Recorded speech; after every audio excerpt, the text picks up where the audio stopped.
ডিম্পি যখন প্রথম বাড়িতে আসে ওকে আমি সেরেলাক ওয়ানটা শুরু করেছিলাম, আর যা লিভার টনিক ফনিক খেত। এরপর অবশ্য যখন ও বাড়ে বা ডগ ফুড খাবারে হয়, সবচেয়ে ওকে আমি ভালো জিনিসটাই দিই, সেটা হচ্ছে রয়্যাল ক্যানিন। রয়্যাল ক্যানিনের পাপিটা ও খেয়ে বড় হয়। মোটামুটি আমি ওটা 6 মাসের ওপর ওকে দিয়েছিলাম, মানে 1 বছরের কাছাকাছি বলতে পারেন। তখন কিন্তু আমি আলাদা কোনো রকম খাবার ওর সঙ্গে ইউজ করতাম না। আমি লাস্টে ডক্টর যখন বললেন যে এবার আপনি আস্তে আস্তে অন্য খাবার দিতে পারেন, তখন আমি ওকে আস্তে আস্তে অন্য খাবার ধরালাম। তারপরে 1 বছর মোটামুটি পর থেকে আমি ওকে হিমালয়ের ডগ ফুডটা খাইয়েছিলাম। এখন অবশ্য ডগ ফুডটা খুব একটা দেখেছি পছন্দ করে না, তাই ওকে আমি ঘরে যা খাবার হয়, ওর কিন্তু যে খাবারটাই দিই খুব পরিষ্কার করে খায়।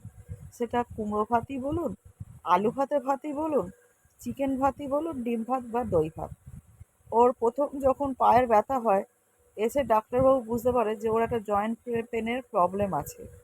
তখন ওকে আমি ডাচকাল আর একটা হচ্ছে ভাইরোভিল, ওর ইমিউনিটি পাওয়ার বাড়ানোর জন্যে, এই দুটো ওষুধ দিয়েছিলাম। আমি ওকে 6টা মাস কিন্তু একদম ঘর থেকে বার করিনি, একদম ঘরের মধ্যেই প্রপার রেখেছিলাম, কারণ আমাকে পেট শপ থেকে বলেইছিলেন যে আগে বাচ্চাটাকে বড় করুন, তারপরে আপনি ওকে ওকে নিয়ে স্বপ্ন দেখবেন। তো সেই হিসাবেই আমি ওকে আগে কোনো দিনই 6 মাসের আগে ওকে কোনো দিনই ঘর থেকে বার করিনি। ও সেইভাবেই ছোটো থেকেই ঘরের মধ্যেই রেখে মানুষ করেছি। উনি ছোট থেকে খেতে ভালোবাসে, মানে ওনার এমনই অভ্যেস ছিল যা পারত তাই খেত। তা প্রথমে তো যখন ও ঘরে আসে, আমার ঘরে একটু ছড়ানো ছিটানোই সব কিছু থাকতো। প্রথমে উনি আলতাটাকে নিজের খাদ্যদ্রব্য হিসাবে খেয়ে খেয়ে ফেলেনি, জাস্ট চেটে দিয়েছিল। সে আমার কি ভয়, আমি তারপর ডাক্তারকে ওষুধ নিয়ে র্যানট্যাক সিরাপ আর ওআরএসের জল সারা রাত্রির ধরে খাইয়েছি, আর ওর দিকে তাকিয়ে বসেছিলাম যে কিছু না হয় কিছু না হয়। তখন একদম ও ছোট্ট, যাই হোক করে তখনকার সেই সেই সময় তো ও ঠিক হয়ে যায়, কোনো রকম প্রবলেমও করেনি ও। এমনি কোনো অসুবিধা নেই। এখন তো আমি সমস্ত কিছু চোখের সামনে থেকে মানে সরিয়ে রাখি।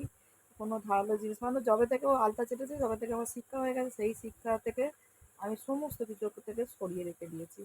এখনও যেটা মানে বিষাক্ত বা কিছু জিনিস, এইসব জিনিস আর কাছে রাখি না।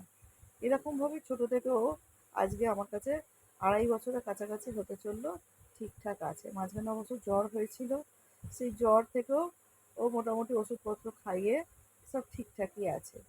এমনি ডিম্পিকে নিয়ে আমার কোনো রকম জ্বালা নেই। ওকে, ও আমার যেরকম ঘরের খাদ্যদ্রব্য হয় সেটাই ও খায়। তাই আমি ওকে তেল ঘি কিছুই মশলা জাতীয় খাবারটা হয়তো দিই না, সেটা সবাই জানেন। ওকে আমি হলুদ দিয়ে ফুটিয়ে সমস্ত কিছুই, এমনকি নুনও তো দিই না। ছোটোবেলায় রয়্যাল ক্যানিনটা দেওয়ার একটাই উদ্দেশ্য ছিল, সেটা হচ্ছে ওর গ্রোথটা যাতে ভালো করে বাড়ে।